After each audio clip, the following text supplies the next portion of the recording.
हामी यो भिडियोमा CSS को एनिमेसनको बारेमा हेर्छौँ र एनिमेसन हामी कसरी एप्लाई गर्न सक्छौँ हामी इलिमेन्टमा भनेर डिटेलमा हेर्नेछौँ। सबभन्दा पहिला यहाँ तपाईँले देख्न सक्नुहुन्छ एनिमेसन नेम भन्ने प्रपर्टी रहेको छ। पहिला हामी कसरी एनिमेसन बनाउने त्यसको बारेमा हेर्छौँ।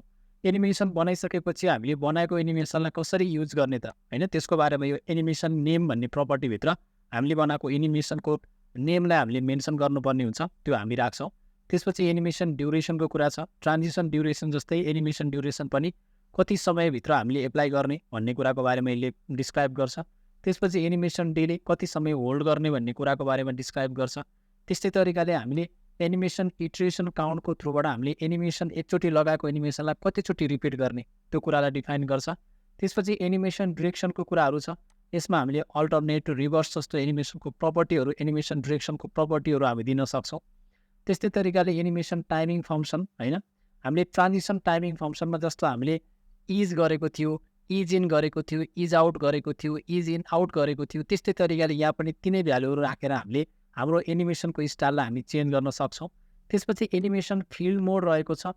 यसको बारेमा हामीसँग 3वटा भ्यालु हुन्छ होइन, जस्तै अब नन राख्न पनि सकिन्छ। नन भन्यो भने त डिफल्ट भइहाल्यो। त्यसै गरी फरवार्ड, ब्याकवार्ड होइन, त्यस्तै तरिकाले हामीले चाहिँ बोथ भन्ने हामीले भ्यालु दिन सकिन्छ। फरवार्ड के हो, ब्याकवार्ड राख्यो भने के हुन्छ, यसको बारेमा पनि हामी डिटेलमा हेर्छौँ। त्यस्तै तरिकाले हामी एनिमेसनको सर्ट एन्ड प्रपर्टी पनि हेर्छौँ। एकैचोटि एनिमेसन मात्रै प्रयोग गरेर हामीले एकैचोटि 6वटा भ्यालुहरू प्रोभाइड गर्न सक्छौँ र त्यसको बारेमा पनि हेर्छौँ। सबभन्दा पहिला तपाईँले देख्न सक्नुहुन्छ मैले 38 नाम गरेर एउटा चाहिँ CSS एनिमेसन भन्ने एउटा नाम गरेको एउटा फाइल बनाएको छु, जसमा मैले एउटा डिप बनाएको छु जसको height 200 pixel, with 200 pixel, background colour grey र बोर्डर चाहिँ मैले 1 पिक्सल सोलिड रेड र त्यसै गरी मार्जिन लेफ्ट 100 पिक्सल दिएको छु र मैले एउटा डिप बनाएँ। यसको तपाईँले आउटपुट हेर्नुभयो भने यसरी एउटा डिप बनाइसकेको छु। अब यो बनाएको डिपमा हामीले सबभन्दा पहिला के गरौँ, एनिमेसन दिउँ होइन। अब एनिमेसन दिनको लागि हामीले स्टाइल ट्यागभित्र सबभन्दा पहिला हामीले एनोटेसन प्रयोग गर्नुपर्छ, की फ्रेम्स भन्ने। की फ्रेम्स भनेर लेखिसके पछाडि यहाँनिर मैले लेख्नुपर्ने हुन्छ अब की फ्रेमको नाम। जस्तै मैले स्याम्पल भनेर नाम दिएँ। नाम तपाईँले जे पनि दिन सक्नुहुन्छ। त्यसभन्दा पछाडि एउटा कुरा के बुझ्नुपर्छ भने यहाँनिर टु भन्ने एउटा फ्रम भन्ने एउटा किवर्ड युज गर्ने। त्यसपछि मैले कर्ली ब्रासेस थिएँ है। त्यसपछि मैले यहाँ तल टु लेखेँ, त्यसपछि यसरी कर्ली ब्रासेस थिएँ। अब यसको मिनिङ पहिला तपाईँलाई भन्छु। फ्रम भनेको के हो, स्टार्टिङमा के गर्ने भन्ने कुरा हो। टु भनेको के हो, इन्ड भएपछि के गर्ने भन्ने कुरा हो। सो फ्रममा मैले के गरेँ भने जस्तो अहिले मैले हेर्नुहोस् है, यो यसको आउटपुट हेर्नुहोस्, मैले ग्रे कलर ब्याकग्राउन्ड कलर दिइरहेको छु। अब मैले के गरिदिन्छु, फ्रममा मैले ब्याकग्राउन्ड कलरलाई चाहिँ ग्रेबाट ब्लू बनाइदिन्छु। एउटा प्रपर्टी चेन्ज गरेँ। अब तपाईँले 2-3वटा प्रपर्टीहरू पनि एकैचोटि चेन्ज गर्न सक्नुहुन्छ। वेट चेन्ज गर्नुहोस्, हाइट पनि चेन्ज गर्नुहोस् सँगसँगै होइन, सेमिकोलन राखेर। अहिलेको लागि मैले जस्ट ब्याकग्राउन्ड कलर मैले ब्लू राख्थेँ। अब यो ब्लू भनेको डिफल्टमा अहिले ग्रे थियो, ग्रेलाई मैले ब्लूमा लगिदिन्छु स्टार्टिङ पोइन्टमा।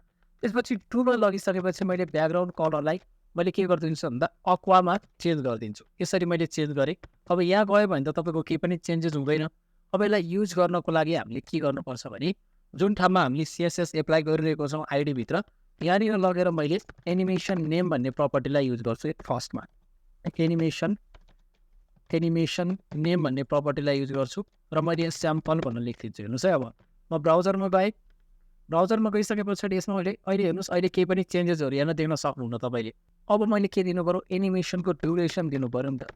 अब यो एनिमेसन ड्युरेसन भन्ने प्रपर्टी मैले लगाइदिन्छु। हेर्नुहोस् है, एनिमेसन ड्युरेसन मैले 3 सेकेन्ड लगाएँ। यति राखेर म अब के गर्छु, ब्राउजरमा जान्छु र त्यसपछि यसलाई म एकचोटि रिफ्रेस गरिदिन्छु। हेर्नुहोस् है, मैले रिफ्रेस गरेँ। सुरुमा ब्लू कलर छ, त्यसपछि अक्वा कलर छ, त्यसपछि फर्स्टमा भनेको हाम्रो यो ग्रे कलरमा आएर बसेको छ। यसको मिनिङ तपाईँले के बुझ्नुहोस् भने फ्रम भनेको स्टार्टिङ पोइन्टमा हामीले ब्लू कलर दिउँ, त्यसपछि के हो, इन्ड हुने बेला हामीले अक्वा कलर दिउँ, त्यसपछि यो डिफल्टमा गएर बसिरहेको छ। अब यही कुरालाई मैले के गर्न सक्छु भने यो फ्रमको ठाउँ भनेको एक्ज्याक्टली 0% हो। 0%मा के गर्ने भन्ने कुरा भयो होइन। अनि यो टु भनेको चाहिँ 100%मा यो गऱ्यो हामीले। अब हामीले 2टा मात्र भ्यालु युज लेख्यो भने पनि एउटै आउँछ। हेर्नुहोस् है, मैले यसलाई जब यसलाई रिफ्रेस गर्छु, रिफ्रेस गर्दा सुरुमा ब्लू, त्यसपछि अक्वा आउँछ, त्यसपछि यो ग्रे कलरमा चेन्ज भयो। अब यसलाई मैले बिचमा एउटा 50% भन्न पनि थपिदिन्छु। 50% हुँदाखेरि के गर्ने भन्दाखेरि मैले 50%मा विड्थ बढाइदिन्छु। जस्तै विड्थलाई चाहिँ मैले अहिले मैले दिइरहेको विड्थ भनेको 200 छ, मैले 300 पिक्सल राखिदिन्छु। हेर्नुहोस् है, 300 पिक्सल मैले विड्थ बनाइदिन्छु। अब यहाँ गएँ, त्यसपछि हेर्नुहोस् त मैले अब यसलाई मैले रिफ्रेस गर्छु। सुरुमा ब्लू कलरमा गएर विड्थ पनि बढिरहेको छ 50%मा, त्यसपछि फेरि कम भएर गएको छ। यसरी हामीले के गर्न सक्दो रहेछौँ 0% मा 50% मा 100% मा के गर्ने कुरा पनि हामीले हेऱ्यौँ। त्यसपछि गएर मलाई यो चिज चाहिँ जस्तो यहाँनिर हामीले टेक्स्ट 10 मा हामीले लेखेको छौँ एनिमेसन ड्युरेसन पनि हेऱ्यौँ, एनिमेसन नेम पनि हेऱ्यौँ। एनिमेसन ड्युरेसन हामीले यहाँ मैले 0-50 होइन मैले 75% मा गएर पनि चेन्ज गर्न सक्छु। जस्तै जति पनि पर्सेन्ट दिन सक्छु क्या, जस्तै 75% मा पुग्दा के हुने त त्यसमा मैले हाइट बढाइदिन्छु। जस्तै 75% पुग्दाखेरि हाइटको 100 चाहिँ मैले 300 पिक्सल बनाइदिएँ अहिलेको लागि। अब हेर्नुहोस् त हाइट पनि बढ्यो, विड्थ पनि बढ्यो र त्यसपछि फेरि ब्याक टु दि नर्मल भयो। त्यो तपाईँको आवश्यकता अनुसार तपाईँले चेन्जहरू गर्न सक्नुहुन्छ। त्यसभन्दा पछाडि हामीसँग छ एउटा हामीले एनिमेसन नेम हेऱ्यौँ, एनिमेसन ड्युरेसन हेऱ्यौँ। यही ड्युरेसन जुन राखेको छ नि 3 सेकेन्डको टाइमलाई के गरेको छ यसरी यो पार्टमा डिभाइड गर्छ र एनिमेसन दिने काम गर्छ 3 सेकेन्डलाई डिभाइड गरेर है। त्यो कुरा बुझ्नु पऱ्यो। त्यसपछि एनिमेसन डिले भनेको कति समय मैले होल्ड गरेर बस्ने त। जस्तै मैले यहाँनिर एउटा प्रपर्टी दिन्छु एनिमेसन डिले भनेर। एनिमेसन डिले चाहिँ मलाई 2 सेकेन्डसम्म केही पनि इफेक्ट नगर भन्न भने 2 सेकेन्ड होल्ड हुन्छ। हेर्नुहोस् मैले जब यसलाई मैले रिफ्रेस गरेको 2 सेकेन्डसम्म यो होल्ड हुन्छ, त्यसपछि मात्र एनिमेसन प्रपर्टी लाग्न सुरु गर्छ है त। यो कुरा भयो। त्यसभन्दा पछाडि गएर अर्को हामीसँग प्रपर्टी छ एनिमेसन इटरेसन काउन्ट भन्ने। एनिमेसन इटरेसन काउन्टले के गर्छ यसलाई कतिचोटि रिपिट गर्ने। जस्तै मैले यहाँ गएर एनिमेसन इटरेसन काउन्ट 2 लेख्थेँ मैले, 2 चोटि रिपिट हो भने अब 1 चोटि हुन्छ, फेरि अब अर्कोचोटि पनि हुन्छ। हेर्नुहोस् त 2 चोटि भयो, त्यसपछि यो यसरी गरेर रोकिन्छ। अथवा यसलाई मैले अब यो गरेर रोक्यो नि, अथवा मैले यसलाई जतिचोटि रिपिट गराइरहनु पऱ्यो भने इन्फाइनाइट भनेर लेख्थेँ भने यो रिपिट भएको भइ गर्छ। अब हेर्नुहोस् त अब यो 2 सेकेन्ड होल्ड गर्यो, फेरि भयो, एकचोटि भयो, त्यसै गरी यो भइरहन्छ, यो रोकिँदैन है। यो एनिमेसन लागिरहन्छ। यो एनिमेसन विथ हाइट बढ्ने काम हुन्छ, घट्ने काम हुन्छ। यो चाहिँ एनिमेसन हाम्रो रोकिँदैन है, इन्फाइनाइट मैले लेखेको छु। त्यसभन्दा पछाडि अर्को भ्यालु छ हाम्रो एनिमेसन डिरेक्सनको कुरा छ। जस्तै मैले यहाँ लगेर कुन डिरेक्सनमा दिने त, जस्तै मैले एनिमेसन डिरेक्सन देखेँ। अब यसमा मैले अल्टरनेट र रिभर्स गर्न सक्छु। अल्टरनेट गऱ्यो भने हेर्नुहोस् अब कसरी चेन्ज हुन्छ। अल्टरनेट गऱ्यो भने मैले यसरी रिफ्रेस गरेँ, पहिला के हुन्छ यो पहिला ब्याकवर्डबाट चाहिँ यो फरवर्डतिर जाने भयो। मैले रिफ्रेस गरेँ होइन, फेरि ब्याकवर्डबाट फरवर्डतिर आइरहेको हुन्छ है। त्यसभन्दा पछाडि मैले एनिमेसन डिलेको प्रपर्टीलाई चाहिँ म यहाँ रोकिदिन्छु ताकि हामीलाई डिले गर्नुपर्ने आवश्यकता हुँदैन।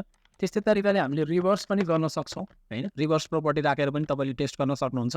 त्यसभन्दा पछाडि गएर हामीसँग अर्को प्रपर्टी रहेको छ एनिमेसन टाइमिङ फङ्सन। यसले हामीलाई चेन्ज के गर्छ भन्दाखेरिमा जस्तो एनिमेसन टाइमिङ फङ्सनको थ्रुबाट चाहिँ मैले यहाँ लगेर भ्यालु राखेँ भने यसमा हामीले इज गरेको थियो, इज इन इज आउट गरेको थियो। जस्तो इज भनेको डिफल्ट भयो, इज इन भनेको स्लोमा स्टार्ट गर्छ, त्यसपछि इन हुने बेला फास्ट गर्छ यसले है। त्यस्तै गरी मैले इज इन गऱ्यो भने चाहिँ स्लोमा स्टार्ट गर्छ, त्यसपछि फास्टमा इन्ड गर्छ। त्यस्तै तरिकाले इज आउट गऱ्यो भने के हुन्छ, आउट हुने बेला चाहिँ हाम्रो इन्ड हुने बेला चाहिँ एकदम स्लोमा गर्छ होइन। अब तपाईँको इज इन आउट दुइटै पनि युज गर्न सकिन्छ। स्लोमा स्टार्ट गर्छ, त्यसपछि स्लोमा हाम्रो इन्ड गर्छ। त्यो कन्डिसन यसरी हेर्दाखेरि